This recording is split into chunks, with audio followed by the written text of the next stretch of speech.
So what are our demands? So because the bill fails to address the real challenges facing the education system and will exasperate, I said it, the inequalities, it is rife with flaws. I said to you, it has become a football that one, we want the bill to be rejected in its current form. Those are our demands. Second, that the president must study the submissions and respond. The president has received detailed submissions on the flaws. He received a detailed submission from myself. And I know other civil organizations did the same, to outlay what are the flaws. And we would like the president to go through them and to consider that and respond to us in time. And not to commence the bill, not to enact it until he has gone through these submissions. And for him to engage openly with all stakeholders, to include all Afrikaans speakers, especially those in the colored community, into deliberations on language and submission policy, to include representatives from the embarrassingly few exclusively Black African indigenous schools. You know, jy kan mense sommige kere, jy weet, my ma het gesê dat daar is sekere goed wat jy nie kan fix nie, jy moet sommer iemand 'n goeie pakslag gee. Nou, hierdie is een van hulle. Ek het met jou gepraat rondom die feit, I spoke around the issue of mother tongue education, the importance of it, how the outcomes look like, because and what the results are, or the proven poor outcomes of our education, especially where mother tongue instruction is not available. There are so little Xhosa single schools, Zulu schools. No one is speaking on it.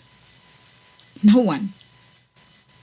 It is embarrassing that we are speaking on rights and the protection of cultural rights, but specifically, and we do not address the fact that there is not the promotion of mother tongue education through building schools that are solely focused on the Xhosa or the Zulu language, that we're not actually adding more. But we are, this is for me, the embarrassing thing around this conversation is that we're having people shouting colonialism and yet fighting for English schools, more English to be added, but not for their mother tongue, not for Xhosa, not for Pedi, not for Zulu, not for, do you understand? It is ludicrous. We are being led by the clowns. All right? We are being led by people who truly, when you insult people, Mr. Lesufi, you must expect a reaction back, because you truly insulted every single South African who rejected this bill, this act. They rejected it not because they're racist. I'm sure there are people who are racist. But I can promise you, the constituency that I serve, that form part of homeschoolers, public schooling parents, they are protecting the right, their parental right to educate, to decide the education of their children, most of them because they see the poor outcome in the public schooling system. And also because they know if they forego their right as parents and give the state this power, that it is for them in principle, it is a godly principle for them, that they stand by and that I stand by, that we as parents are the final authority in the lives of our children and the primary caregiver. And every single, the Constitution of South Africa, we called for an amendment. I called while I was in office. But every international law and treaty underlines the role of parents. We should not be fighting for our right. It should be strengthened by the state. The state should strengthen parents who are taking up the responsibility for the education of their children. It is the answer to an improved South Africa. It is the answer. More people taking individual responsibility. I don't even want to touch on the issue of, one of the problems we have, and I'm going to throw it in there, is that we have politicians, a lot of politicians, and I know, who thinks nothing of fathering children and leaving them behind.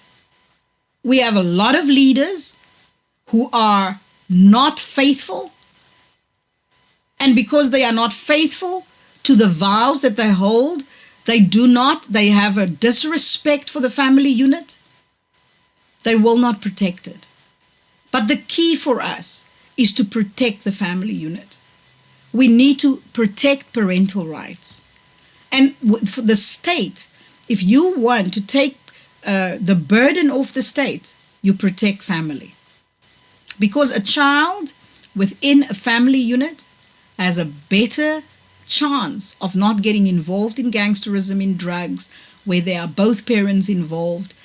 We should strive for that ideal, and the state should actually applaud parents who fight for their rights as a parent to teach their children, not undermine it. What I've seen and heard is academics undermine parents who are fighting for the rights of their children. It's not people don't want to. There is a minority of people that are still trying to keep schools white. A minority of people, I promise you. South Africa has marched on from that reality ages ago, hey. We have marched on from that. We are at the place now where we want effective governance. We want our schools to be functional.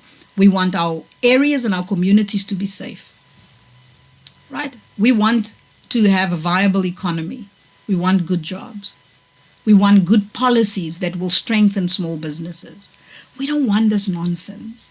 We are so sick and tired. People are tired of the ruling class imposing a reality on them that is not the reality on the ground. I don't see the fringes of people that are staying op die plotte en wil 'n staat vir homself bou. Want dit is die prentjie wat meneer Lesofie hulle skep. Jy weet, homeschoolers is mense wat hier iewers op die plotte bly, wat net hulle kinders vir hulle, and yes, possibly there are people like that. But the majority of people are actually doing it because it's in the best interest of their child. And I'm a homeschooling mom. Look at me, black like me. Homeschooling. The homeschooling community is as diverse as they come. In the Western Cape, the majority of homeschoolers are colored, Muslim, or like me. Anyway, so to scrap and this is important, to scrap the policy on the management of learner pregnancy, CSE, and gender ideology. To redevelop the policy on the management of learner pregnancy with wide public consultation and limited to ensure pregnant girls receive an education. It is important for me to highlight that. There is no parent, all parents rejected the bill on the basis of the broad powers that it gave the minister to make regulations on learner pregnancy. Because parents do not want this policy to become the law.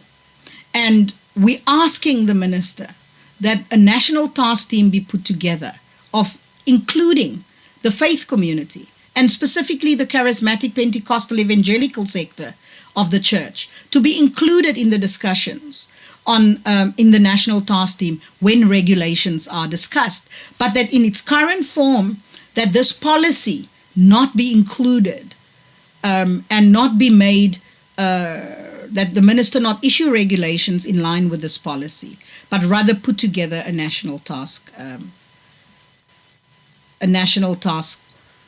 team that includes faith leaders from as well that includes the charismatic Pentecostal.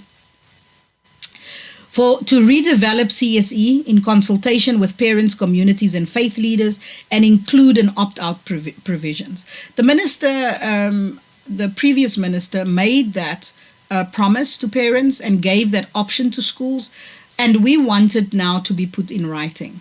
that there is an opt-out provision should the state continue with CSE, the failed CSE program. To address core issues in the education crisis and take decisive action on school violence, overcrowding, under-resourced schools, the not fit for purpose curriculum and corruption. Moratorium on school closures, particularly in our rural areas, the moratorium on the freezing and elimination of posts. And to create an independent panel of private sector experts with no ties to educational institutions to assess and make recommendations to improve the efficiency and effectiveness of the basic education system. The panel, and you can go to change.org. I would advise you go on to change.org, read through, sign. I know that I've been all over the place a little bit with the video, maybe a lot. But I wanted to speak really to the noise. It was important for me to answer people like the Lesufis and these people, to answer them on what is at the heart of the Basic Education Laws Amendment Act. It's not that people are just willy-nilly not wanting it.